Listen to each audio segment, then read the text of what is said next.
नमस्कार, प्रभात साक्षी news network पर आप सभी का स्वागत है। उत्तराखंड की राजधानी देहरादून में एक कश्मीरी शॉल विक्रेता पर हुए हमले के मामले में मुख्यमंत्री उमर अब्दुल्ला के हस्तक्षेप के बाद कार्रवाई तेज हो गई है।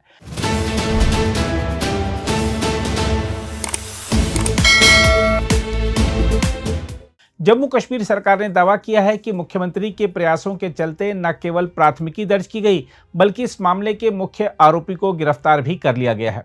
सरकारी बयान में कहा गया है कि मुख्यमंत्री उमर अब्दुल्ला ने इस घटना को गंभीरता से लेते हुए उत्तराखंड के मुख्यमंत्री पुष्कर सिंह धामी से फोन पर बातचीत की और दोषियों के खिलाफ कड़ी कार्रवाई की मांग की।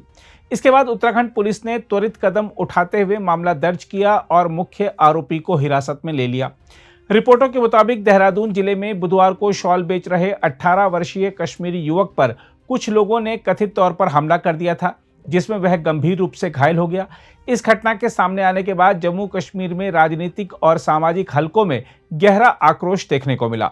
जम्मू कश्मीर के मुख्यमंत्री कार्यालय की ओर से सोशल मीडिया मंच एक्स पर जारी एक पोस्ट में कहा गया, जम्मू कश्मीर के मुख्यमंत्री ने उत्तराखंड में कश्मीरी शॉल विक्रेता पर हुए हमले के संबंध में उत्तराखंड के मुख्यमंत्री से बात की और दोषियों के खिलाफ कड़ी कार्रवाई का आग्रह किया।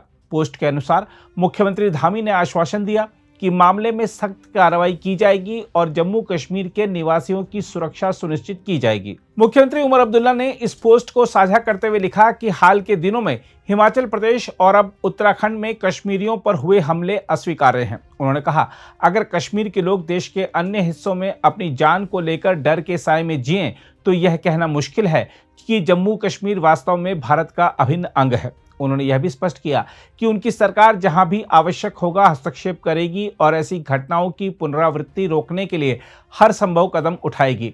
साथ ही उन्होंने केंद्रीय गृह मंत्रालय से अन्य राज्यों को भी सतर्क करने की अपेक्षा जताई। हमारे लोग जो हैं वो पीटे जाते हैं, चाहे हिमाचल में या कल की बात जो उत्तराखंड में हुआ है उसको लेके हम जो है परेशान हैं। तो अब ये यूजीसी ज्यादा मामला जो है ये मैं देखूंगा, उसके बाद इस पर बात करूंगा। वहीं देहरादून के एसएसपी अजय सिंह ने कहा है कि इस मामले में निष्पक्षता के साथ कार्रवाई की जा रही है। हाँ, थाना विकास नगर क्षेत्र में एक दुकान के पास 2 कश्मीरी युवकों के साथ मारपीट का प्रकरण संज्ञान में आया था। इसमें जो तथ्य निकल के आया कि इसमें 2 कश्मीरी युवक जो जिनके पिताजी जो फेरी का काम करते हैं और पोंटा साहिब में किराए पर रहते हैं और बच्चे भी वहां पर छुट्टियों में अपने पिताजी के यहाँ आए थे, साथ ही साथ कस्बे में शॉल वगैरह बेचने का काम कर रहे थे। एक दुकान पर शॉप पर गए तो वहां पर उनके द्वारा जो दुकानदार से वार्ता की गई और जो है दुकानदार द्वारा आवेश में आकर एक डंडे से जो है हमला किया गया था, जिस पर सूचना के आधार पर जो दुकानदार को चिन्हित करके और उसको हिरासत में लेकर अब न्यायिक रिमांड के लिए पेश किया जा रहा है। साथ ही साथ जो युवक थे उनका भी जो मेडिकल ट्रीटमेंट कराया गया और सभी जो अभी तक डॉक्टर्स की रिपोर्ट है उसके हिसाब से भी खतरे की कोई बात नहीं, नॉर्मल चोटें उसमें आई हैं। लेकिन फिर भी जिस तरह का घटनाक्रम हुआ था उसको देखते हुए तत्काल पुलिस ने मुकदमा दर्ज किया और जो दुकानदार जो आक्रोशित होकर जो जिसने वार किया था उसको भी गिरफ्तार कर लिया गया।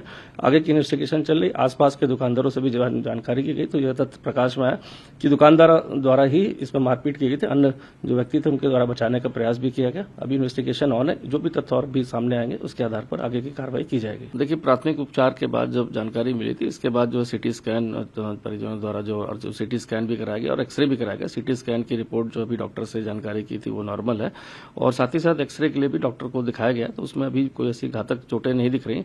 लेकिन जिस तरह से एक व्यक्ति द्वारा आक्रोशित होकर हमला किया गया तो कहीं ना कहीं जो है अक्षम्य है और जो कानून की धाराएं हैं वो सख्त से सख्त धाराएं लगाई गई, जिससे कि जो अपराधी दोषी है उसको सख्त से सख्त सजा मिले। और इस तरह का मैसेज जो जा रहा है कि किसी व्यक्ति द्वारा जो है धर्म विशेष को लेकर ये हमला किया गया तो ये कहीं ना कहीं कृत्य उसका इंडिविजुअल कृत्य था, जिसके कारण जो है उसने ये गलत काम किया और उस गलत काम के कारण ही आज उसको जो है विभिन्न धाराओं में जो है जेल भेजा जा रहा है।